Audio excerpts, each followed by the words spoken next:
एक ऐसा आइलैंड जो एक दो नहीं 1000 साल से भी ज़्यादा वक्त तक गुलामी की जंजीरों में जकड़ा हुआ था। हम बात कर रहे हैं उस ब्रिटेन के इतिहास की जिसने भारत पर 200 साल तक राज किया और एक समय पर दुनिया के 25% हिस्से को अपना गुलाम बनाया। लेकिन सच्चाई तो ये है कि जो देश हमसे लगान वसूलता था वो कभी खुद विदेशी ताकतों को टैक्स भरता था। और सबसे बड़ी हैरानी की बात, जिस इंग्लिश भाषा पर ये अंग्रेज आज इतना गर्व करते हैं, इतिहास के पन्नों में वही इंग्लिश कभी गुलामों की भाषा मानी जाती थी। ऐसा कौन सा काला इतिहास है जो शायद आप नहीं जानते? तो कहानी समझने के लिए आज से 2000 साल पीछे चलते हैं। साल 43 AD, जब ब्रिटेन कोई कंट्री नहीं बल्कि एक आइलैंड था जो छोटे छोटे कबीलों में बटा हुआ था, जिन्हें सेल्ट्स कहा जाता था। और समुद्र के उस पार रोम में एक आदमी था जो सिर्फ राजा नहीं, इतिहास बनाना चाहता था। उसका नाम था क्लॉडियस।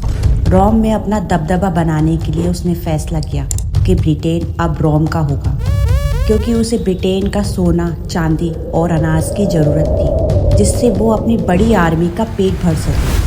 ब्रिटेन पर कब्जा करने के लिए वो लगभग 40,000 ट्रेंड रोमन सोल्जर्स और कई हाथी लेकर समुद्र के रास्ते से ब्रिटेन पहुंचा। उस वक्त ब्रिटेन के लोग बड़े बड़े शहरों में नहीं बल्कि पहाड़ों और जंगलों के बीच किलेनुमा घरों में रहते थे। ये लोग नीले रंग से अपने शरीर को रंगते थे जो मरना जानते थे।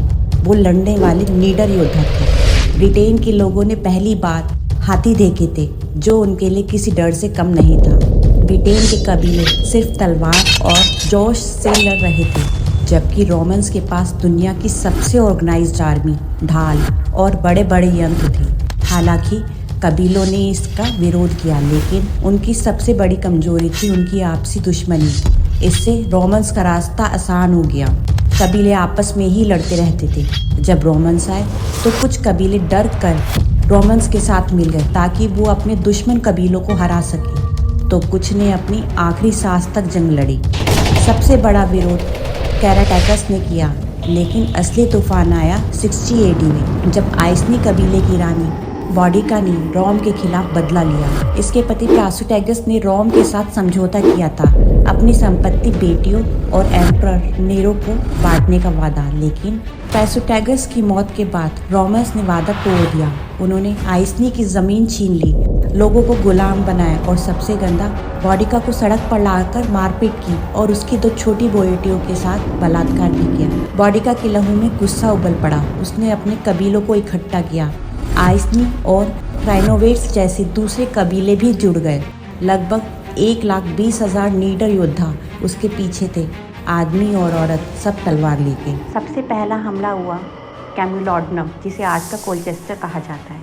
रोमन सोल्जर्स की वहाँ एक कॉलोनी थी। सिर्फ 200 रोमन सिपाही बचे थे। वो 2 दिन तक लड़ते रहे, लेकिन बॉडिका ने शहर को मिट्टी में मिला दिया, पूरा शहर जला दिया। उसके बाद लॉन्डिनियम, जिसे आज का लंदन कहा जाता है, रोमन गवर्नर सिडोनियस पॉलिनस वहाँ पहुँचा, लेकिन शहर बचाने के बजाय भाग गया। बॉडिका ने 70 से 80,000 रोमन और सपोर्टर्स का कत्ल किया। शहर की हर गली में आग लगा दी। आगे वेरुलेमियम, जिसे सेंट एल्बेंस कहा जाता है, वहाँ भी तबाही मचाई। 3 शहर, 3 बर्बादी और पूरा रोम हिल गया था। लेकिन सिडोनियस ने हार नहीं मानी। उसने अपनी आर्मी इकट्ठा की, सिर्फ 10,000 ट्रेंड रोमन सोल्जर्स के साथ बॉडिका के 1,20,000 सोल्जर्स के साथ मुकाबला किया। फाइनल जंग कहीं वेस्ट मिडलैंड्स में हुई थी। रोमन्स ने टाइट फॉर्मेशन बनाई, शील्ड्स की दीवार स्पीयर्स से चीर दिया। बॉडिका की फौज भाग नहीं सकी। 80,000 से ज़्यादा मारे गए। बॉडिका भी मर गई। कुछ कहते हैं उसने जहर पी लिया, कुछ कहते हैं कि वो लड़ते लड़ते गिर गई। बॉडिका की हार के बाद रोमन जुल्म और सख्त हो गया और फिर शुरू हुआ 400 साल का अंधेरा। लगभग 43 AD से 410 AD तक रोमन्स ने ब्रिटेन पर राज किया और ब्रिटेन को अपना गुलाम बनाए रखा। उनका बर्ताव इतना क्रूर था, रोमन्स इन कबीलों को बैरबेरियंस यानी गवार, असभ्य, जंगली कहते थे। ब्रिटेन के लोगों से ज़बरदस्ती ज़मीन के अंदर से सोना, चांदी, लोहा और लेड निकलवाया जाता था। ये काम इतना खतरनाक था कि कई लोग वहीं मर जाते थे। वहाँ किसान खेती करते थे और उनके घरों तक अनाज नहीं पहुँचता था, बल्कि सारा अनाज रोम भेज दिया जाता था। और वहाँ के लोकल लोगों से ही सड़कें बनवाई गई थी ताकि रोमन सेना तेज़ी से आगे बढ़ सके। आज भी जो पुरानी रोमन सड़कें ब्रिटेन में मिलती हैं वो उसी टाइम की हैं। रोमन्स का अत्याचार यही नहीं रुका। उन्होंने लोकल कबीलों पर इतना भारी टैक्स थोपा कि लोग उसे चुकाते चुकाते अपनी ही ज़मीन पर मजदूर बन गए। जो टैक्स नहीं देता था उसकी ज़मीन छीन ली जाती थी। उनका आतंक यही नहीं रुका, उन्होंने उनके धर्म पर भी चोट पहुंचाई। रोमन्स ने उनके धर्मी गुरुज ड्रूड्स को ख़त्म करने की कोशिश की और उन पर रोमन गॉड्स की पूजा करने का दबाव बनाया। अगर कोई कबीले वाला आवाज़ उठाता तो रोमन्स पूरे के पूरे गांव जला देते थे। जिन अंग्रेज़ों ने सदियों बाद सिविलाइजेशन का नारा दिया, उनके पूर्वज 400 साल तक रोमन्स के जुल्म और उनकी गुलामी झेल रहे थे। साल 410 AD रोम खुद मुश्किलों में घिरा तो उसने अपने सैनिकों को ब्रिटेन से वापस बुला लिया। ब्रिटेन के लोगों को लगा 400 साल की गुलामी खत्म हुई, अब वो आज़ाद हैं, लेकिन असली खौफ तो अब शुरू होने वाला था। अब ब्रिटेन एक ऐसे भयंकर दौर में चला गया था जिसे इतिहास में द डार्क एजेस कहा जाता है। रोमन्स ने ब्रिटेन को इतना कमज़ोर कर दिया था कि उनके पास ना अपनी आर्मी बची थी, ना ही कोई बड़ा नेता। अब ब्रिटेन के लोग लड़ना भूल चुके थे और इस अंधेरे में एक आदमी उभरा। उसका नाम था वॉर्टिजन, लेकिन वो राजा कम मजबूर ज़्यादा था। उसके ऊपर नॉर्थ से स्कॉटलैंड के लोग हमला कर रहे थे। वॉर्टिजन इतना कमज़ोर था कि उसने सोचा क्यों ना विदेशी योद्धाओं को पैसे देकर अपनी हिफाजत के लिए बुला जाए। 449 AD में वॉर्टिजन ने समुद्र पार जर्मनी और डेनमार्क के कबीले, जिन्हें एंग्लो सैक्सन्स कहा जाता है, दो भाई हेंगिस्ट और होर्सा को बुलाया। ये सिर्फ 3 जहाज़ लेकर ब्रिटेन के कैंट इलाके में उतरे। शुरुआत में इन्होंने वॉर्टिजन के लिए जंग लड़ी और पिक्स को हरा दिया। बदले में वॉर्टिजन ने उन्हें रहने के लिए ज़मीन और खाना दिया। हेंगिस ने देखा कि ब्रिटेन के लोग अमीर हैं लेकिन डरपोक और कमज़ोर हैं, और इसी कमज़ोरी का फ़ायदा उठाकर उसने धोखे से अपने और लोगों को बुला लिया। एक दिन एक पार्टी के दौरान हेंगिस के लोगों ने अपने जूते में छिपे चाकू से ब्रिटेन के सारे बड़े नेताओं और वॉर्टिजन के 300 दोस्तों का कत्ल कर दिया, जिसे the treasury of long night कहा जाता है। वॉर्टिजन को भागना पड़ा और एंग्लो सैक्सन्स ने पूरे इंग्लैंड पर कब्जा करना शुरू कर दिया। ये वही एंग्लो सैक्सन्स थे जिन्होंने लोकल लोगों को उनकी ही ज़मीन से निकालकर पहाड़ों में फेंक दिया था। इन्होंने ब्रिटेन को 7 अलग राज्य, 7 kingdoms, Kent, Sussex, Wessex, Essex, Mercia, Northumbria, East Anglia में बांट दिया था और लगभग 793 AD तक ब्रिटेन को अपना गुलाम बनाए रखा।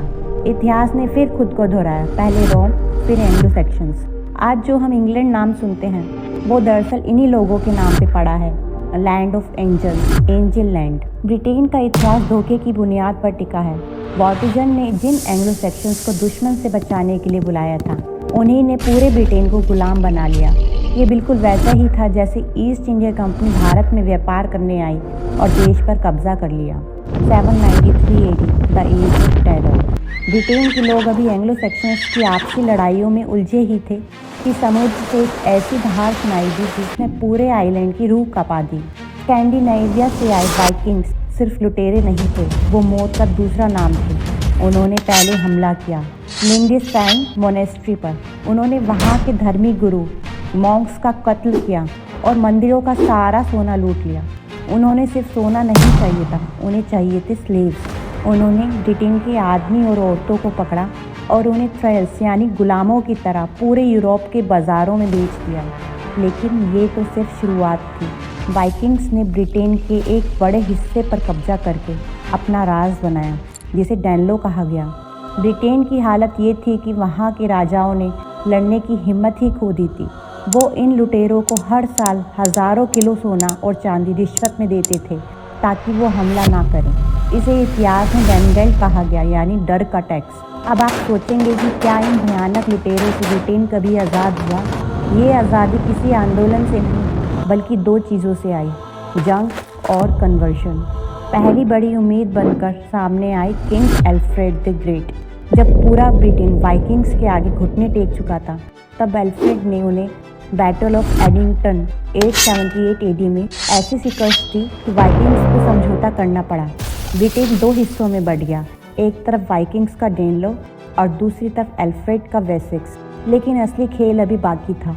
वाइकिंग्स सिर्फ लड़ने आए थे, लेकिन ब्रिटेन की ज़मीन और वहाँ के धर्म ने उन्हें धीरे धीरे बदल दिया। जो लुटेरे मंदिर जलाते थे, उनकी ही अगली पीढ़ियों ने उन्हीं मंदिरों में पूजा करनी शुरू कर दी। वो एंग्लो सेक्शंस के साथ घुल मिल गए और उनकी तलवारें धीरे धीरे खेती के औजारों में बदल गई। लेकिन सबसे बड़ी हैरानी की बात यह है कि जो ब्रिटेन सदियों बाद भारत के किसानों से लगान वसूलता रहा था, वो खुद 200 साल तक वाइकिंग्स को लगान देकर अपनी सासें खरीद रहा था। लेकिन अभी तो सबसे बड़ा झटका बाकी था। साल 1066 जब फ्रांस से एक और दुश्मन आया, William the conqueror. Battle of Hastings में ब्रिटेन के आखिरी एंग्लो सेक्शंस राजा की मौत हुई और पूरा ब्रिटेन फ्रांस के नॉर्मन्स के कब्जे में चला गया।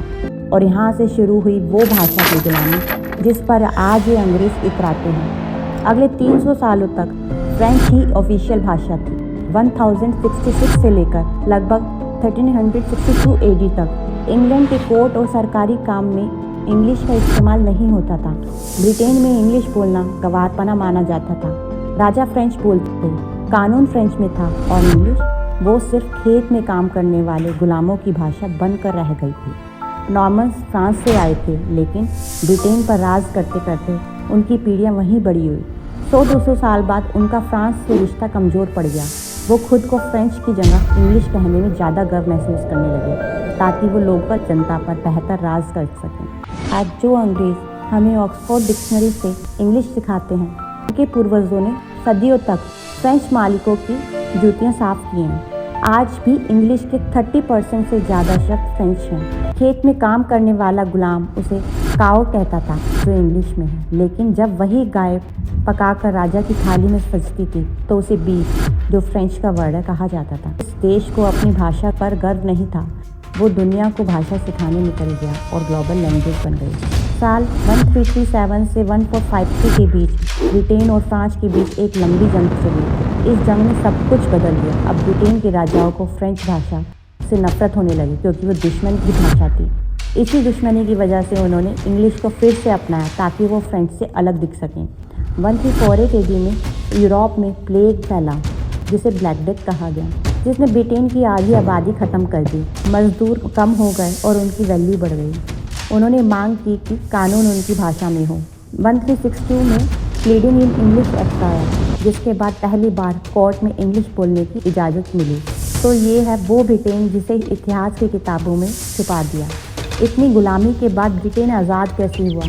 किसी ने उन्हें आज़ाद नहीं किया, बल्कि दुश्मनी और एक बीमारी ने उन्हें मजबूर कर दिया।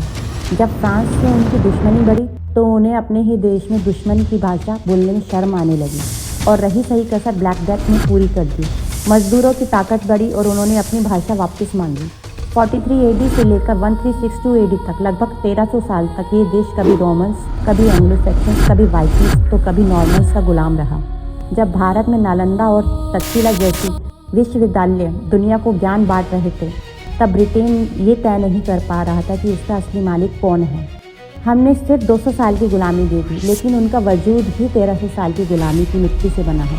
आपको क्या लगता है, क्या अब भी हमें उनकी पुरानी डिक्शनरी से अपनी पहचान सीखनी चाहिए? अपनी राय कमेंट में ज़रूर बताएं। जय हिंद।